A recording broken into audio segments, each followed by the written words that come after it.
Hi everyone and welcome to the third in our series of COP26 webinars. My name is Doug Bryden. I head up the Operational Risk and Environment team here at Travers-Smith. Delighted to be joined by Sarah Jane Denton, who is a consultant in our team. So far, in our first of these sessions, we looked at COP26. We kind of explored what it was and why it's so important. In our second session, we then went into a bit more detail to see how this was relevant to the transport sector. And today, as we're building up towards the actual conference itself, we're going to try and read the tea leaves a little bit and see where the kind of political debate is going and see if there's any predictions we can make, which I'm sure will be wrong. But so to do that, there is quite an important preparatory or pre-session, which is called the pre-COP, which has just taken place in Milan. And I think that's a really useful kind of thermometer to see how things are developing. Yep, that sounds about right. So the pre-COP's important because it's the last climate conference before the main meeting in Glasgow in November. As you said, it took place in Milan between the 30th of September and the 2nd of October. And this one was attended by the climate and energy ministers, so people with a bit more technical knowledge than the heads of state that will be at the main COP meeting. They discussed some of the key issues that will be on the agenda at COP26, so it's very much seen as setting the stage for the main conference of the parties next month. And this follows on from some other meetings, so you had the G7 in June where climate was high on the agenda, also an informal ministerial meeting in July, and some commitments came out of that meeting as well. And all of these meetings are really intended to ensure that when the parties do get to Glasgow, they can really get down to business. So their positions are on the table before they arrive, and they can start negotiating straight away. Yeah, no.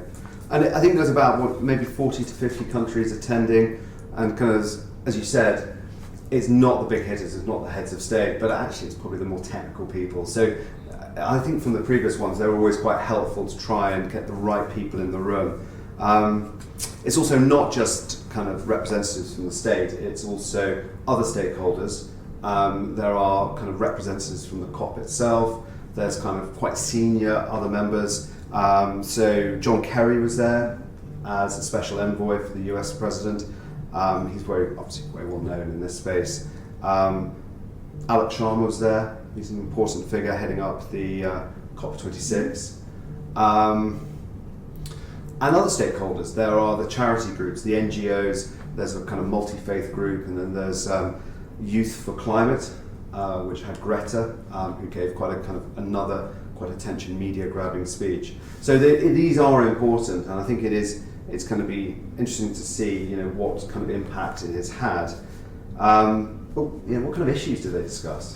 Yeah, so as I said, the aim is to start to talk about some of the issues that are going to be on the agenda for the main COP. Yeah. Adaptation, something that a lot of countries are starting to talk about, and you're particularly, of course, getting the countries who know that they're going to be really badly affected by existing effects of climate change. The IPCC report that was out recently obviously underlined the fact that some of those can't just be reversed even if everyone stops emitting tomorrow.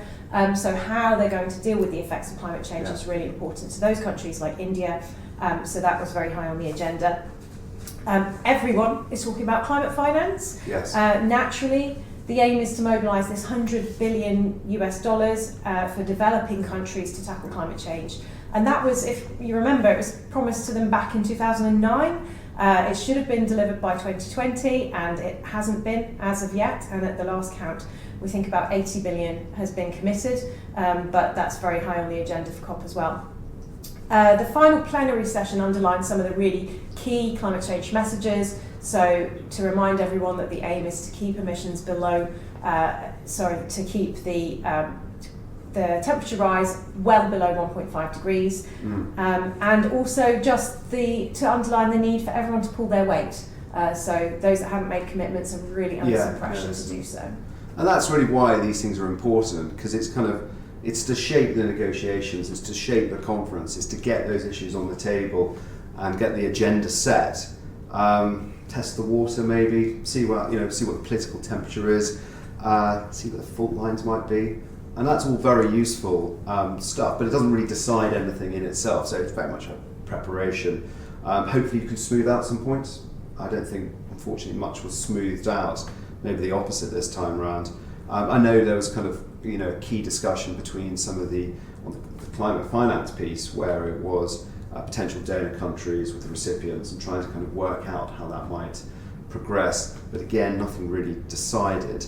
But it is a useful way, so it does ramp up the pressure. So if you have your laggards or the ones who aren't really committing at the moment, it does help put a bit of pressure on, and maybe even a bit of forming alliances and pacts. I know there's quite interesting discussions between the UK, Italy and the EU, kind of really focusing in on Russia. I'm just thinking, they haven't really committed anything yet. So it does have a purpose to put that pressure up. But is there any more detail? Is there anything more detail coming out of it? Yeah, so we can have a look at a slide now that shows some of the commitments that have been made by countries to date. Not all of these obviously coming directly from the pre-COP, but this slide does show what's been committed up to now. Hopefully some more will arise before COP26 itself. An apples and apples comparison is pretty difficult because there's no set way in which countries have to express their commitments. But if you look at this slide on the top right hand corner, we've got quite a strong commitment from the UK, 68% reduction on 1990 levels. Top left, we've got the US with a really strong commitment as well now, under President Biden obviously. Australia, down at the bottom on the left hand side, has really come up for some serious criticism for failing to really improve its emissions reduction commitment. China's the outlier on this slide because it's chosen a different metric, but generally speaking there's quite a lot of enthusiasm for its commitment to peak its emissions by 2030. Can it reduce that further and peak them by 2025? Let's see what happens in Glasgow. Yeah, and similarly there was quite a discussion around the commitments around climate finance, and these obviously weren't all made at the time, but they're kind of done afterwards. So I think it's at the end of the 28th, or at the end of September, there were some interesting commitments. Again, you can't really compare them because it's not apples for apples. They have different periods, some of them annually. But on this next slide, we've got quite a useful chart which tries to decipher the commitments into something where you can compare. I mean, the UK's number actually is quite large at 13.5 billion. It's kind of publicly stated commitment, but that's over a slightly longer period, a bit like the EU. But there are on that chart, it's quite clear that the US, often criticised by not taking this seriously, is by far the biggest contributor. UK has done well. Japan again has shown strong commitment. Germany, France are actually done very well with the EU as well. And again, unfortunately, Canada and Australia, who have their own, they are quite energy intensive fossil fuel nations in their mining and extractive, haven't really kind of come to the party as yet. So hopefully there'll be a bit of pressure put on them. Just on that, I mean, kind of just looking at the outcomes more generally, there aren't any real outcomes. That's the point of this. It's a preparatory step.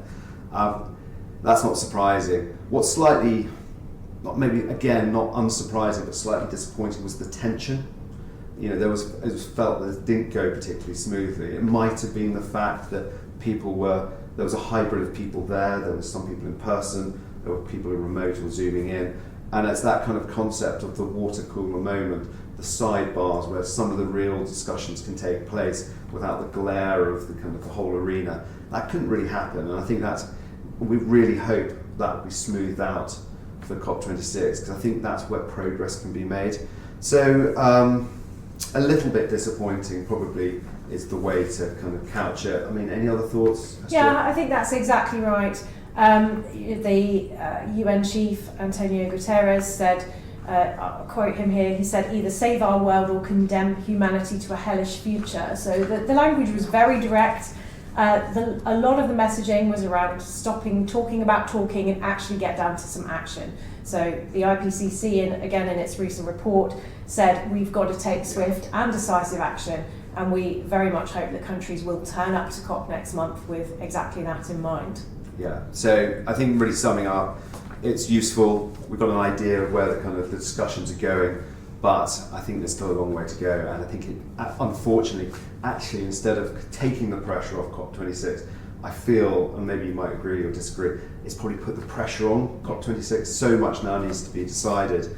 Well, thank you very much for listening. I hope that's given you a quick insight onto how some of the developments are going. And please keep your eyes out for our next in this series of COP26 webinars. Thank you.